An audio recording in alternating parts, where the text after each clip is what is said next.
बिस्मिल्लाहिर्रहमानिर्रहीम। अच्छा कि आपने सवाल किया। सबसे पहले तो मैं अपनी ये बात शुरू करने से पहले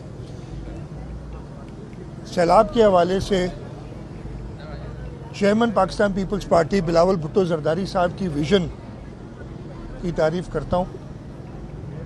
जैसे ये सैलाब आया था, चेयरमैन साहब ने कहा कि पंजाब टूर करते के बाद कि जी इमीडिएटली आप एग्रीकल्चर इमरजेंसी लगाएं और जो किसानों का नुकसान हुआ है उसका कोई हल निकालें, अदरवाइज़ आपके पास जो फूड सिक्योरिटी के प्रॉब्लम्स होंगे वो आपसे संभाले नहीं जाएंगे। चेयरमैन साहब की इस बात का मैं शुक्रगुजार हूँ। प्राइम मिनिस्टर ने एक्शन लिया और उन्होंने एग्रीकल्चर इमरजेंसी लगाई है। उन्होंने एक कमेटी भी बनाई है वफाक के लेवल पे, जो कि सूबों के भी नुमाइंदे इसमें हैं कि इसका हल निकाले। और हुकूमत सिंध ने चेयरमैन बिलावल भुट्टो जरदारी साहब की हिदायत के मुताबिक ऑलरेडी अपना एक पैकेज का खाका तैयार कर लिया और मैंने पहले भी कहा कि अगले हफ्ते इंशाल्लाह हम उसको अनवेल करेंगे कि हम कैसे सपोर्ट कर रहे हैं फार्मर्स को। चेयरमैन साहब की विजन थी, उन्होंने आज से बहुत पहले कहा कि आप एक फ्लैश अपील करें इंटरनेशनल कम्युनिटी को, यूनाइटेड नेशंस के थ्रू, कि वो मदद करें। वो भी जहाँ तक मुझे इत्तला है कल एक मीटिंग प्राइम मिनिस्टर साहब ने की है और मुझसे चीफ सेक्रेटरी साहब ने पूछा, तो मैं नहीं था मीटिंग में, चीफ सेक्रेटरी थे। उन्होंने मीटिंग के दौरान पूछा कि जी प्राइम मिनिस्टर कह रहे हैं कि हमें यूएन में अपील करनी कि हुकूमत सिंध इसको सपोर्ट करती है, तो हमने उसी वक्त कहा जी बिल्कुल सपोर्ट करते हैं। और जहाँ तक मुझे पता चला है बाकी हुकूमतों ने भी उसको सपोर्ट करने की बात की, तो ये भी बिलावल भुट्टो जरदारी साहब की विजन थी। जैसे ये फ्लड आया, बारिशों का पता चला, कराची में बरसातें हुई, फिर ये जब ख़ास तौर पे चनाब के अंदर फ्लड आया और फिर रावी और सतलज के अंदर, तो हुकूमत सिंध ने अपनी तैयारी शुरू कर दी थी।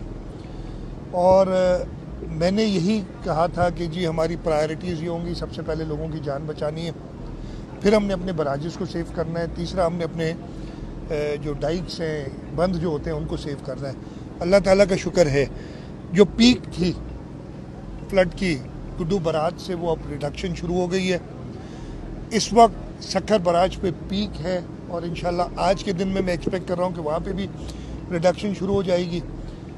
गुड्डू से लेके सक्खर तक जो बड़े वल्नरेबल पॉइंट्स थे आपने भी सुने होंगे, के बंद, शैंक बंद, टोड़ी बंद, जो अनफॉर्चुनेटली 2010 में भी ब्रीच हुआ था। और उसके साथ साथ वहाँ पे और इश्यूज़ भी थे, लॉ एंड ऑर्डर के इश्यूज़ आप सबको पता है। डिस्पाइट ऑल दिस अल्लाह ताला का शुक्र है कि वो बंद सेफ रहे।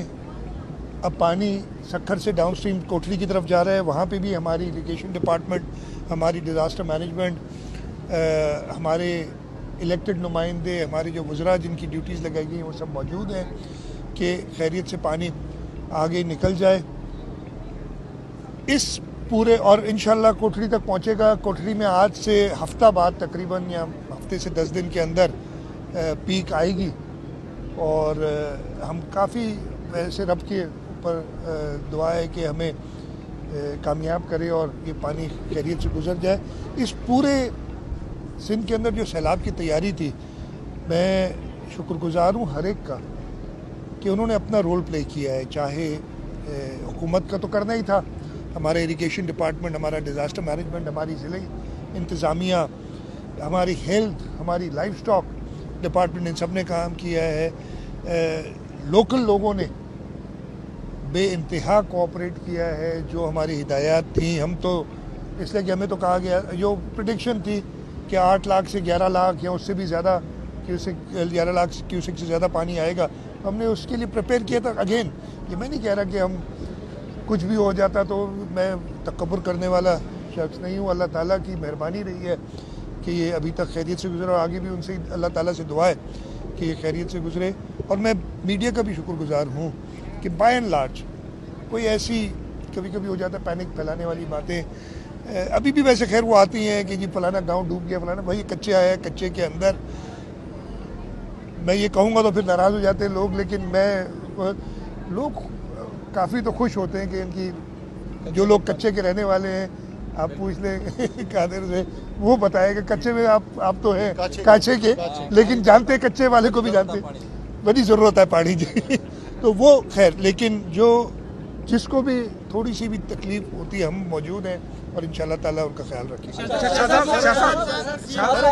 सदर साहब गए हुए हैं चीन, वहाँ एक बहुत सारे साइनिंग हो रही है। एक मुआहिदा साइन हुआ है कि थर्ड से गैसिफिकेशन का मुआहिदा है। सिंध हुकूमत ने साल 2008 और 9 में डॉक्टर समर मुबारक को मंसूबा दिया, ये अलग चीज़ है, लेकिन वो नाकाम हुआ था। इसको पैसे खर्च किए जा रहे हैं। नहीं, वो अंडरग्राउंड गैसिफिकेशन वाला प्रोजेक्ट था जो डॉक्टर समर मुबारक बंद का था और वो वफाक ने किया था। वो ये अलग चीज़ है। अच्छा। ये कन्वर्ट कोल नॉट ऑन सब सर्फेस, ऊपर निकाल के कोल को गैसिफाई करना, ये तो एक डेवलप्ड तरीका कार है दुनिया में, तो इसमें वो चीज़ नहीं है। अच्छा, कल आपने कच्चे के डाकुओं के हवाले से एक इजलास किया। अब ये समझ नहीं आ रहा कि जब वो कच्चे वाले मिक्स हो गए पक्के में, तो आप उनको किस तरह निकालेंगे? उनकी जो सियासी सरपरस्ती होती है इलाके वाइज, उसको किस तरह अलग करेंगे? तो ये क्या समझ मैं नहीं तो आया। हमीद अगर सब समझा दूं आपको तो फिर उनको भी समझ आ जाएगी ना। एक सेकंड में जवाब दे देता हूँ। आपका सवाल है, देखें, ये अभी से नहीं हुआ। ये सैलाब आने की वजह से नहीं, एक नया प्लान कोई बना है। आपको पता होगा, याद होगा कि 1 महीना पहले हमने एक मीटिंग की थी, इसमें कॉम्प्रिहेंसिव मीटिंग की थी। कल की मीटिंग मेरी उसका फॉलो अप थी कि जो टारगेट्स रखे थे उसमें क्या क्या है। और मैं ये बताते हुए खुशी हो रही है कि अल्हम्दुलिल्लाह जो टारगेट्स हमने अपनी पुलिस के लिए रखे थे, बाकी इदारों के लिए रखे थे, सब उन पे काम करें। और अगले हफ्ते एक और मीटिंग होगी इस सिलसिले में, और उसके रिजल्ट्स हो आगे हैं। शाह साहब ये बताएं कि कोई भी काम शाह साहब रकम के बगैर तो नहीं होता ना। रकम इस वक्त जब आप एनएफसी का मामला लेके जा रहे हैं, तो कराची से ही कुछ वफाकी वज़रा है, वो कहते हैं कि एनएफसी शर्तों शुरूत पे होनी चाहिए, कुछ कहते हैं कि वफाक का हिस्सा बढ़ना चाहिए।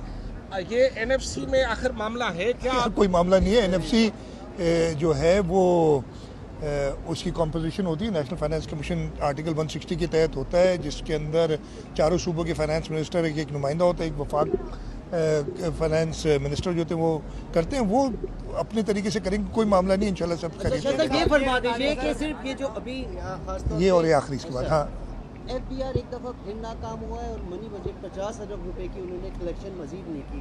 दूसरी बात ये फरमा दीजिए सर कि जो एफबीआर नाकाम हुए तो हमारी अपनी कलेक्शन भी मुतासिर हुई है इस सलाह की सूरत में? हमारी जो कलेक्शंस हैं ऑब्वियसली जब, और एक डिमांड बड़ी ये भी है हमारी कि जो एग्रीकल्चर इनकम टैक्स है उसको रिव्यू करना पड़ेगा, इसलिए कि फार्मर को आप बिल्कुल ख़त्म नहीं कर सकते, तो उसकी वजह से अफेक्ट ज़रूर होगी। चला एक कैटास्ट्रोफी है जिसकी वजह से ज़रूर अफेक्ट होगी, और एफपीआर की भी कलेक्शंस अफेक्ट हुई हैं। तो आपके सवाल का जवाब ये अफेक्ट ज़रूर होगी, लेकिन इंशाल्लाह ताला हम अपने टारगेट्स को अचीव कर लेंगे।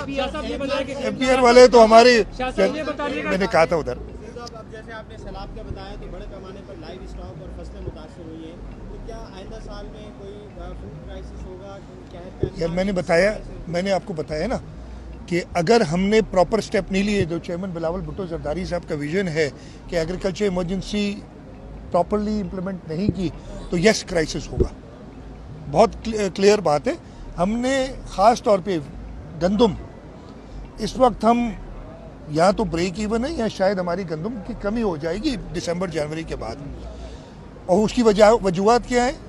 वजूहत यही कि ना हमने प्रोक्योरमेंट की, ना हमने आसरा दिया। जब एक अच्छी कीमत आप देते हैं काश्तकार को, तो आपने देखा कि हमारे पास रिकॉर्ड गंदम की पैदावार हुई। लास्ट जो सीज़न गुजरा उसमें हमने नहीं दी, तो हमारी जो है 10-15% या 20% के करीब कम हुई है पैदावार, और आगे जाके और प्रॉब्लम होगा। यही चीज़ें, यही बिलावल साहब बता रहे हैं कि जी आप एग्रीकल्चर इमरजेंसी लगाएं और इन फार्मर्स का सोचें। ये फार्मर्स का भला नहीं है, पूरे मुल्क का भला है इसमें। आखिरी सवाल है आपसे कर लेता हूँ, आखिरी कर लेते हैं। बरसात होती है तो आप लोग शहर फसल का बहुत विजिट करते हैं, लेकिन यहाँ के आज लोगों ने शिकायत की है कि एक अरसे के बाद आज यहाँ सफाई हो रही है, गलियों का हाल शायद अगर आप गुजरे या आए हो तो आपको अंदाज़ा हो गया होगा। लोगों का ये कहना है कि यहाँ पर लोगों को अल्लाह का डर नहीं है, मुराद अली शाह का डर है, जिस तरह से आज सफाई हो रही है। इस पर आप क्या? नहीं, देखो ऐसी बातें ना करें, गलत, मेरा ख्याल आपके सवाल गलत है। मैं इसलिए कि ये तो ऐसे ना करें, ऐसे ना करें। नहीं, मेरा कोई डर नहीं है, मैं तो यार कुछ नहीं करता हूँ। अल्लाह ताला से अल्लाह ताला रहमतुल आलमीन है और उनका डर नहीं होता, उनकी रहमत के लिए सब दुआ मांगते हैं। हाँ, प्रॉब्लम्स हैं, मैं आपको बताता हूँ, और यही चीज़ें हम कई बार कह चुके हैं, इनकी बात कर चुके हैं कि अनफॉर्चुनेटली हमारे सारे इदारे जो है ना वो एक यूनिसन में काम नहीं कर रहे, और एक हेड मेयर इस पे काफ़ी बात कर चुके हैं। टाउन्स हैं, फिर टाउन्स इंडस्ट्रियल एरियाज़ हैं, इंडस्ट्रियल एरियाज़ कहीं कंटोनमेंट्स हैं, कहीं केपीटी है, तो कहीं जो है सिविल एविएशन अथॉरिटी, ये सारी चीज़ें ना मिलने की वजह से ये प्रॉब्लम कराची में क्रिएट होता है, लेकिन जिम्मेदारी हमारी है और इंशाल्लाह उस पर काम करेंगे।